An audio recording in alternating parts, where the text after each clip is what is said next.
பேரிங்கில் oil போட்டுக்குங்க. Bearing வச்சுட்டு லைட்டாக அமுக்கிட்டுங்க. டேப் பண்ணிங்க. டீ பாக்ஸில் டேப் பண்ணிக்கோங்க. லைட்டாக டேப் பண்ணிக்கிட்டே வந்தீங்கன்னா பேரிங் அப்படியே கொஞ்சம் கொஞ்சமாக உள்ளார போகும்.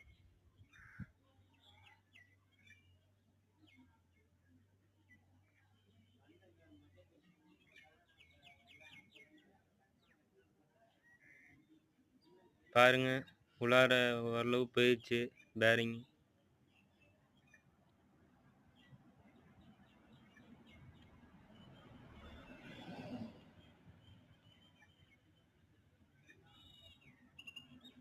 லைட்டாக வச்சு டேப் பண்ணிக்கோங்க. அப்போ ஒரு செக்கப்புக்கு. அதுதான் கரெக்டாக ஃபிட் ஆயிடுச்சு.